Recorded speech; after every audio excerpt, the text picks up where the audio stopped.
15 साल की एक लड़की अपने घर से स्टोर में कुछ सामान लेने जाती है, लेकिन कभी वापस नहीं आती। इन्वेस्टिगेशन के दौरान पुलिस को कुछ अजीब सुराग मिलते हैं, फिर भी यह रहस्य दशकों तक अनसुलझा रहा। और जब भेद खुला तो सब हैरान रह गए। क्रिस्टी वेल्समैन का जन्म 1970 में अमेरिका के एक छोटे से कस्बे ग्लेन एलन, इलिनॉइस में हुआ था। वह वहां अपनी मां, 2 बड़े भाइयों और एक बहन के साथ रहती थी। उनका शहर सुरक्षा के लिहाज से सबसे सुरक्षित माना जाता था। क्रिस्टी को दोस्तों के साथ बाहर समय बिताना बहुत पसंद था। क्रिस्टी अपने स्कूल में भी सबसे लोकप्रिय थी और उसके बहुत सारे दोस्त थे। पढ़ाई में तेज होने के चलते हमेशा क्लास में फर्स्ट आती थी।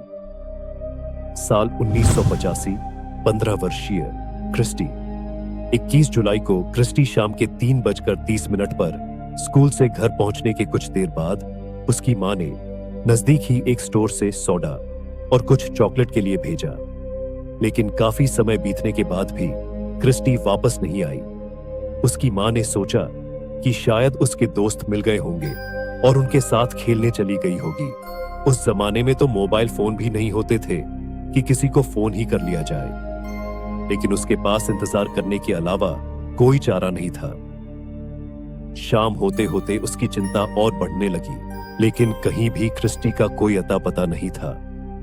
क्रिस्टी का परिवार अगले कई घंटे तक उसे खोजते रहे, लेकिन रात के 1:50 तक भी उसका कुछ पता नहीं चल पाया था।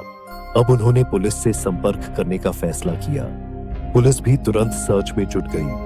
सबसे पहले उन्होंने स्टोर क्लर्क से पूछताछ की, तो उसने बताया कि क्रिस्टी लगभग 4 बजे स्टोर पर आई थी और कुछ चॉकलेट लेकर चली गई थी।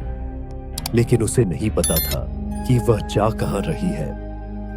पुलिस ने कुछ अन्य लोगों से भी पूछताछ की, लेकिन किसी से कोई संतोषजनक जवाब नहीं मिला। यहां तक कि उसके दोस्तों ने भी उसे उस दिन नहीं देखा था। पूरी रात सड़कों से लेकर पूरे इलाके को छान लिया गया, लेकिन सुबह तक भी क्रिस्टी का कुछ पता नहीं चला। घटना की खबर अब बड़े अधिकारियों तक पहुंच चुकी थी। उनके आदेश पर पुलिस दोबारा सर्च करने के लिए पहुंची, तो उन्होंने नोटिस किया कि स्टोर तक जाने के लिए एक शॉर्टकट रास्ता भी है, जो एक मैदान से होकर गुजरता है। लेकिन इस मैदान में बहुत ऊंची ऊंची घास उगी हुई थी। उन्होंने मैदान में छानबीन शुरू की, तो थोड़ी ही देर बाद उन्हें एहसास हुआ कि यहां कुछ तो गड़बड़ है। दबी हुई घास में उन्हें ऐसे निशान दिखे जैसे किसी को खींचा गया हो। थोड़ी ही देर में उन्हें वहां क्रिस्टी की बॉडी भी मिल गई। उसके शरीर पर कई चाकू के घाव मिले। किसी ने चाकू मार मार उसकी हत्या कर दी थी। बॉडी मेडिकल के लिए भेज दी गई और पुलिस सुराग जुटाने में लग गई। क्रिस्टी की मां ने पुलिस को बताया कि क्रिस्टी ने उस दिन अपनी उंगली पर एक मोती की अंगूठी पहनी हुई थी, जो कि बाद में उसकी उंगली से गायब थी। हो सकता है किसी ने लूट के इरादे से घटना को अंजाम दिया हो। अधिकारियों को ऐसे ज्वेलर्स और ऐसे लोगों पर ध्यान देने के लिए अपने लोग लगा दिए जो चोरी का माल खरीदते हैं या बेचते हो। जांच के दौरान पता चला कि जहां क्रिस्टी की बॉडी मिली थी, वहां से केवल कुछ गज की दूरी पर एक परिवार घर के पिछवाड़े में बारबीक बना रहे थे और कुछ ही दूरी पर एक गैस स्टेशन का कर्मचारी भी उस रात काम में लिए गैस स्टेशन में ही रुका था। लेकिन विचित्र बात यह थी कि किसी ने कुछ नहीं देखा, न कुछ सुना।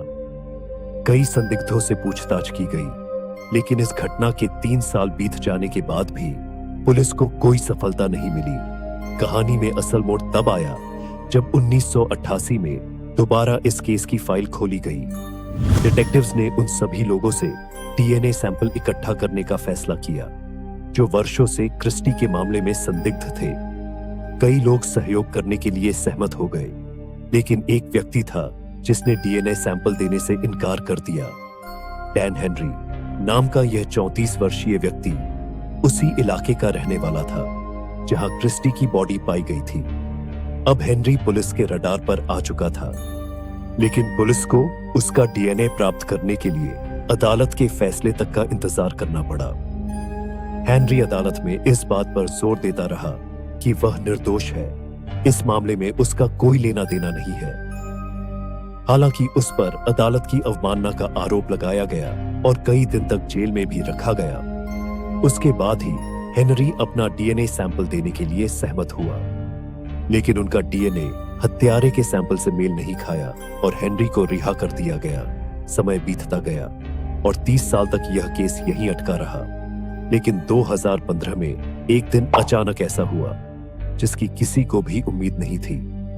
पुलिस को सूचना मिली कि एफबीआई डेटाबेस में क्रिस्टी के हत्यारे का डीएनए सैंपल हाल ही में अपलोड की गई एक प्रोफाइल से पूरी तरह मैच कर रहा है। डीएनए माइकल जोन्स नाम के 62 वर्षीय व्यक्ति का था, जो क्रिस्टी के घर से लगभग 150 मील दूर शैम्पेन नामक एक छोटे से शहर में रहता था।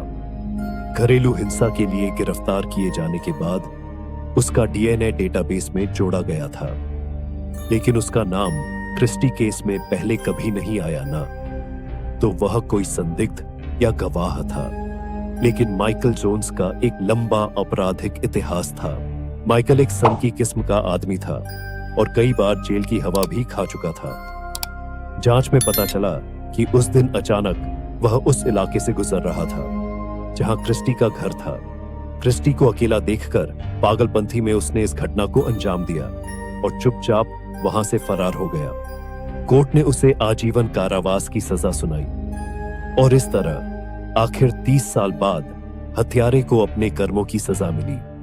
दोस्तों, इस सच्ची घटना पर अपने विचार कमेंट बॉक्स में शेयर जरूर करें और अगर आपको मेरा वीडियो पसंद आया हो तो लाइक का बटन दबाना न भूलें। धन्यवाद।